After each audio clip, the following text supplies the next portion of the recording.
Hello and welcome back to What I Wished I'd Known About Self-Publishing Before I Got Started and its variations on the title. I am Carly with Dragon Key Press. Today we're going to talk about choosing your book type and size. This is part of the basic publishing cycle format section. So when deciding on your book format type, it's best to take a look at what your intended audience expects, as well as industry standards for your genre and target audience. This means you need to do a bit of research to see what is typically acceptable for your given genre and who you want to read it. Depending on your genre, you can use the formatted manuscript for both print and ebook. So let's focus on the physical book and its aspects. The size of a physical book is called the trim size and refers to how big the physical book will be once fully produced. Height and width and all of that. There are several industry standard sizes depending on your target audience, and, in some cases, the genre. Picture books tend to be larger in size than general novels when it comes to a physical book form. The same goes for self-help books, textbooks, nonfiction works, and even different types of ebooks. It's best to know and try to stick to the industry standards, especially if you want to sell or appeal to a larger audience, and that includes getting into schools and libraries. Different genres and target audiences will have different expectations. So let's take a look at some of the different websites out there and what they recommend and have to say about the topic. Kindlepreneur.com has a basic idea of what the trim size is.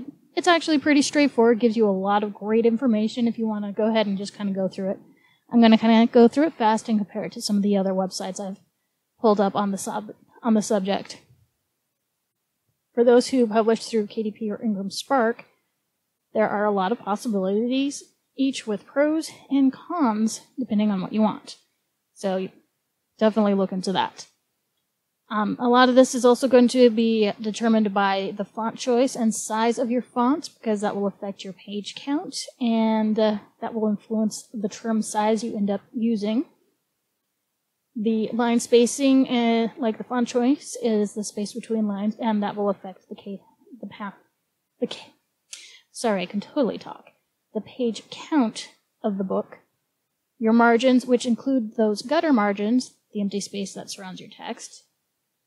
The gutter margin is that larger area that is in the middle so that your text or pictures don't get lost inside the crease of your book, in case you wondered. Then, of course, bleed, which we've already kind of mentioned before. It's where the images, illustrations, basically reach off the page, fill up the whole page, etc., etc. And then it's also going to be a determining factor on what trim size you pick based off of the paper you're going to use. Whether you're going to have just black and white inside, or you're going to use color images if you're using the cream-colored paper or the more white paper.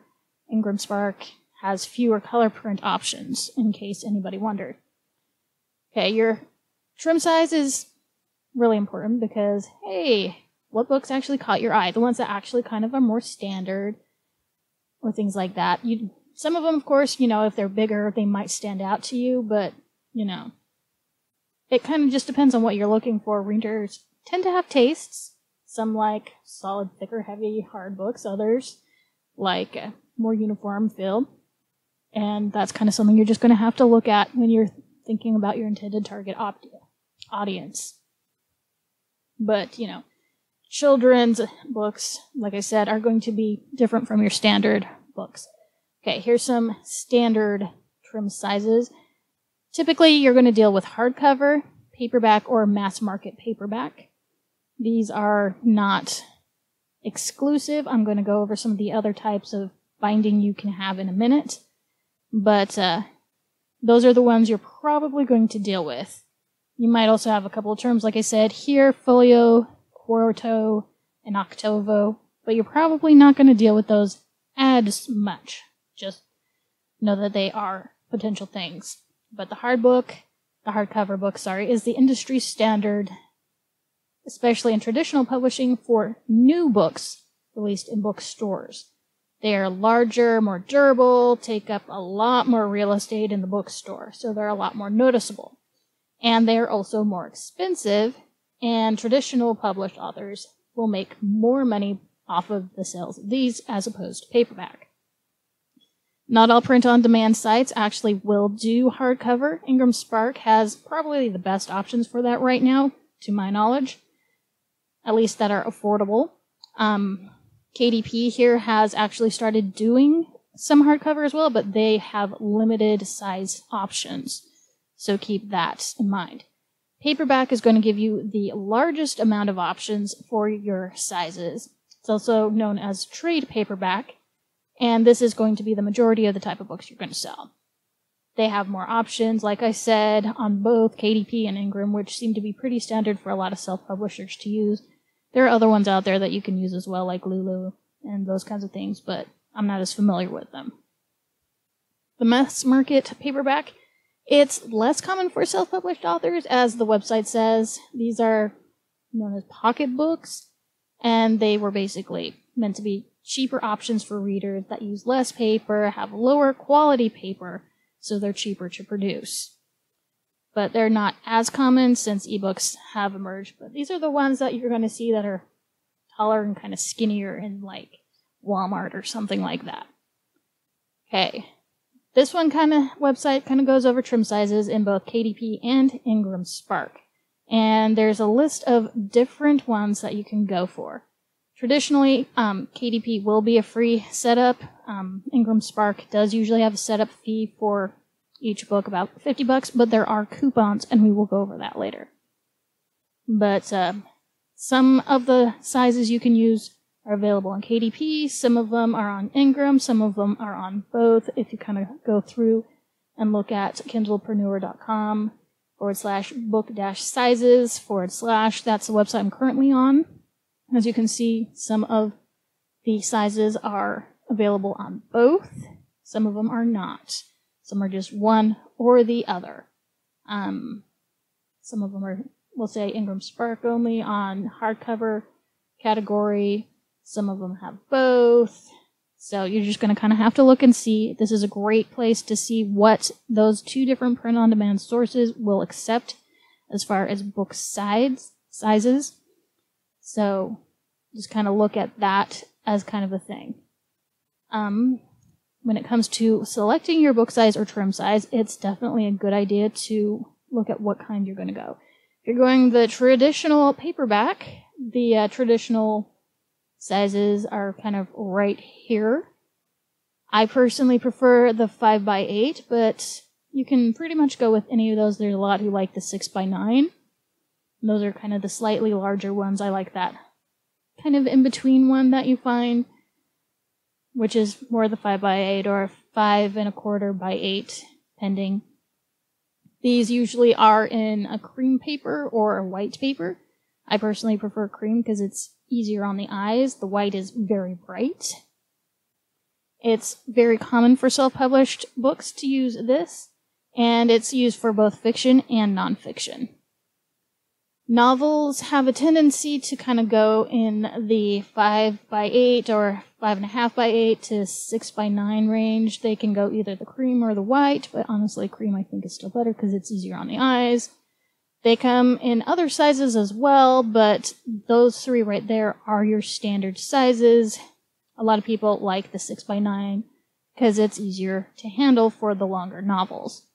If you're doing kind of a shorter novel, I would suggest just going down a size or two. General nonfiction, they have their kind of standards as well.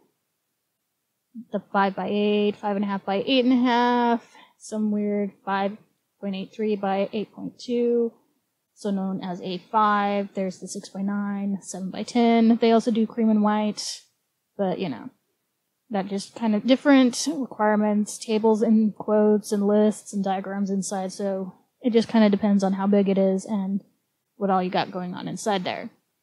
Short story anthologies, novellas, they tend towards the smaller size of the standard books, the 5¼ by 8 or the 5½ by 8½. They also will usually come in the cream or the white, but it's kind of recommended that you also do those as ebooks because it's more cost effective. But again, that's up for you to decide. Children's picture books have a tendency, like I said, to be larger than your standard novels. They tend to like the 7x10.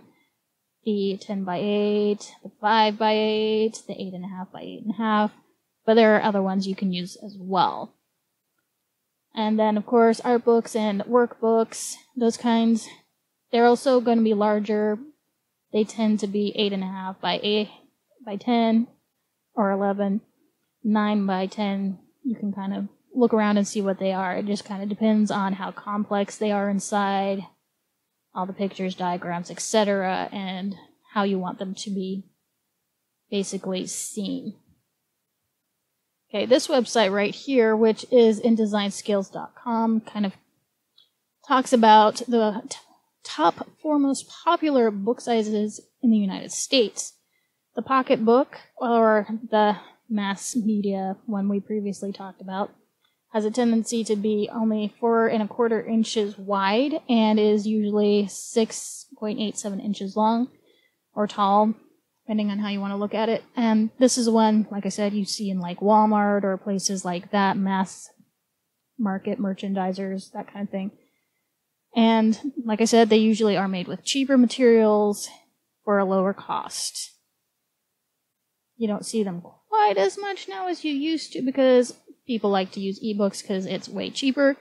But if you want to go the low cost on that end, that's going to be pretty nice.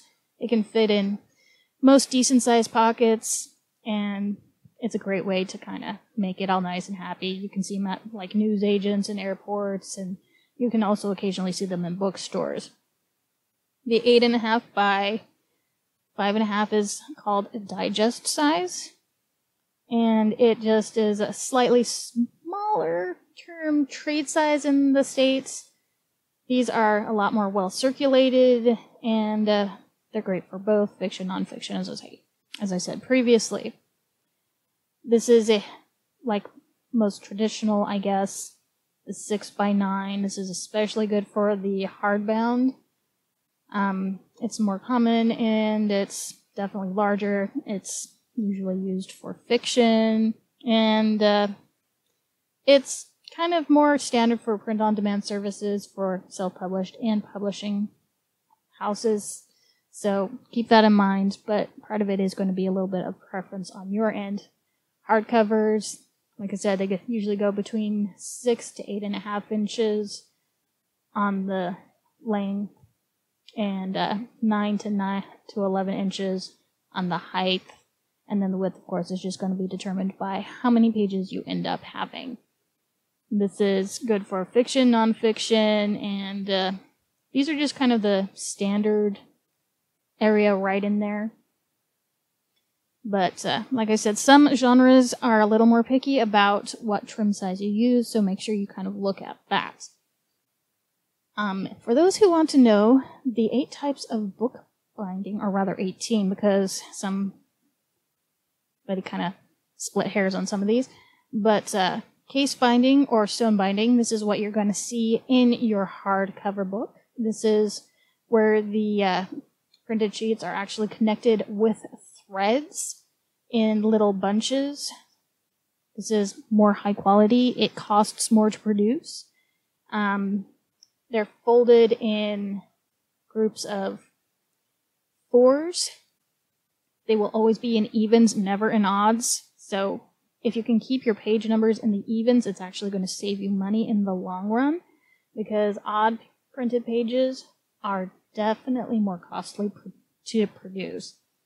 These can also be glued into booklets and have different covers, and it just basically allows them to use different kinds of actual covers for the interior. They're very stable, very durable, they open well, it gives you that look of high quality, can have a lot of content without too much problems, and there's a lot of different variations you can have. Like I said, it's expensive. It's not easy to incorporate those loose or odd pages. The folded sheets have to consist of multiples of 4, 8, or 16. So keep that in mind when you're planning things out. It does cost more if they don't. And if there are images that stand out, they tend to be partially lost in the joint. So with that one, you have to be very careful with your gutter margins. Perfect binding or glue binding is what we see in most traditional paperback. And this is where the different sections of 4, 6, or 4, 8, and 16 are usually bound together with a durable glue instead of sewn or whatever. You'll see this in magazines, large brochures, paperbacks, and advertising magazines. But it is cheaper by far than doing hardbound. It's a kind of a hot melt glue that many of them use. It makes the spine less thick, and it's not quite as durable. It's faster and cheaper to produce this way. It can be produced in stacks. It's pretty good durability with the right adhesives, so you need to make sure you know kind of which adhesives your printer is going to use. It supports sheets and various papers on the inside. It's a little easier on this one to do odd pages, but it still does cost extra if you don't have those multiples of 4s for your pages.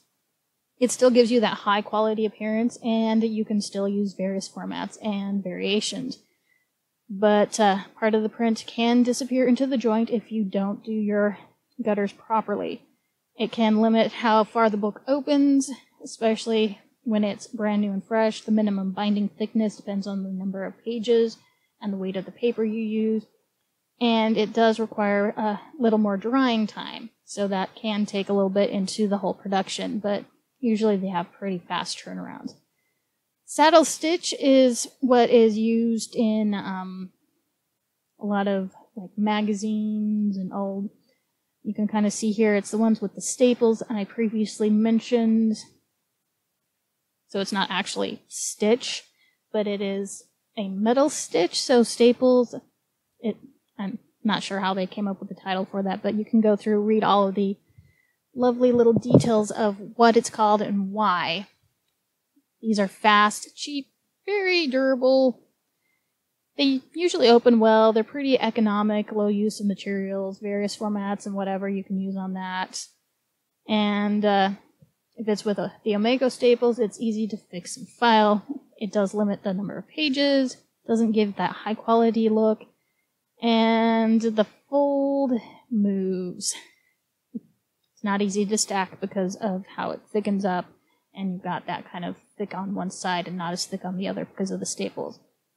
And of course there's that pamphlet binding. It's pretty economical, rubberized, fold holds simple advertising products. We're probably not going to use this. It's also fast, cheap, opens pretty well, has various formats and rolls that you can use it for. But again, it's low number of pages. It's only for perishable products. It's usually no cover. It's limited to its weight, and variations and variety of paper is not possible, and you're probably not going to even worry about it because this is not something you use typically.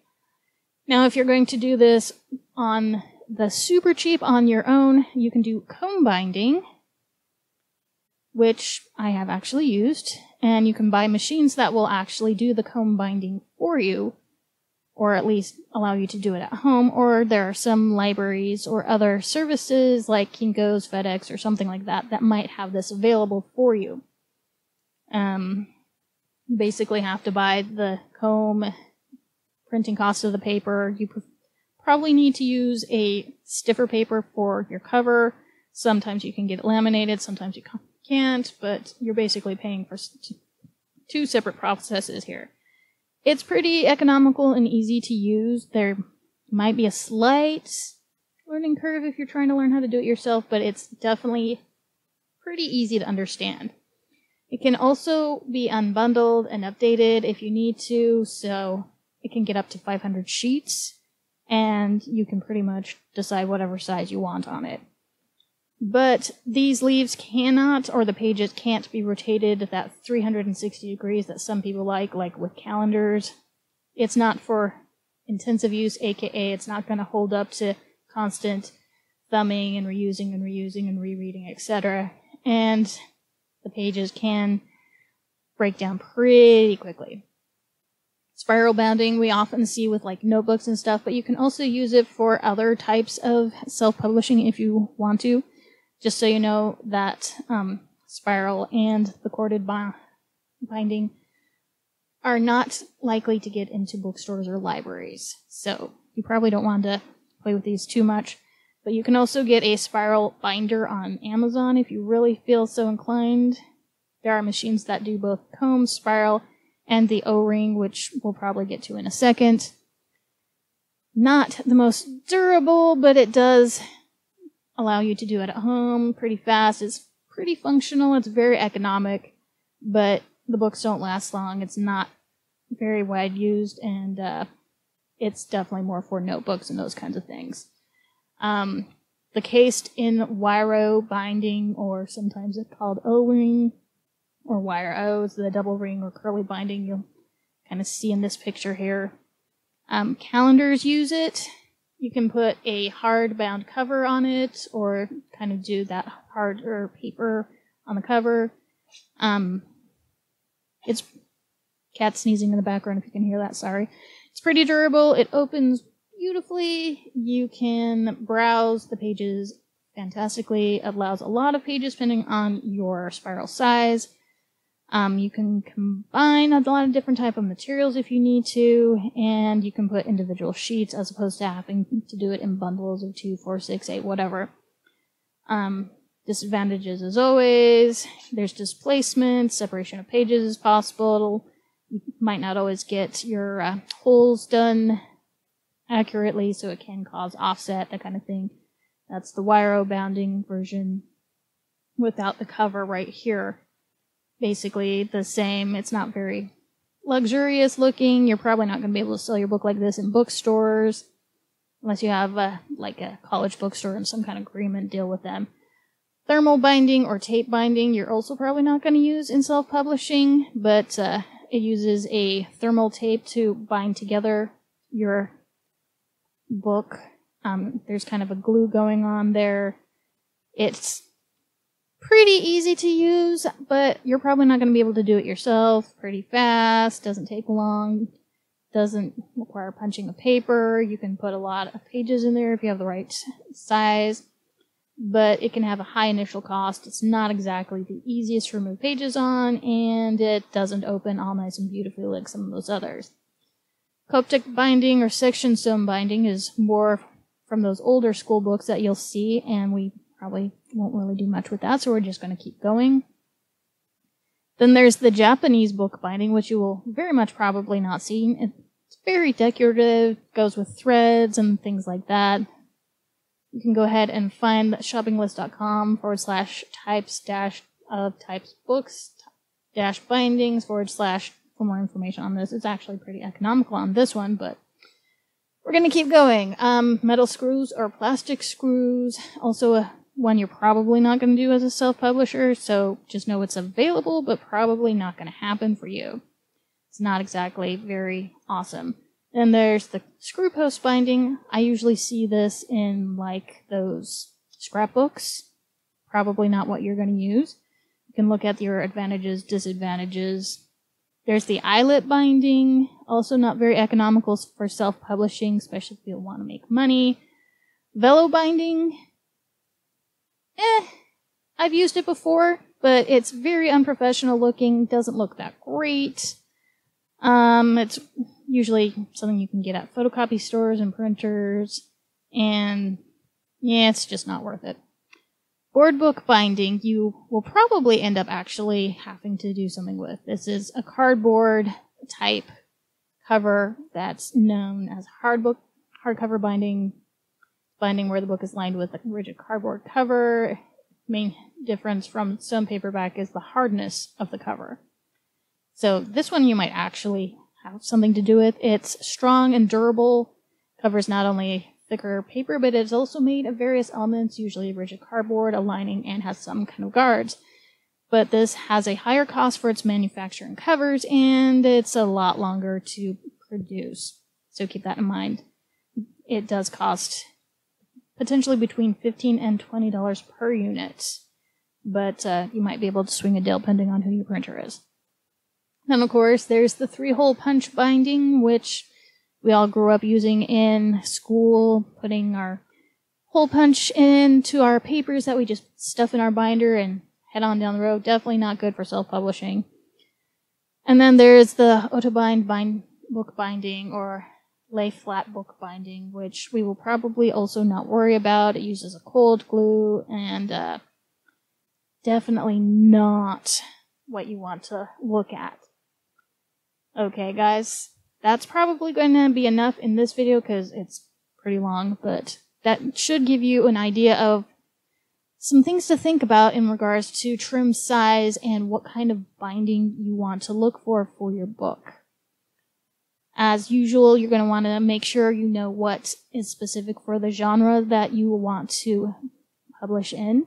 So do your homework, make sure you know what your printer has available, and just go from there. In upcoming episodes, we will definitely talk about more formatting inside once you've chosen that trim size and potentially that actual format, the hardcover, paperbound, etc. But for now, if you have any comments or etc., feel free to drop them in the comments section below or in a message. I am Carly with Dragon Key Press, and I hope to see you next time.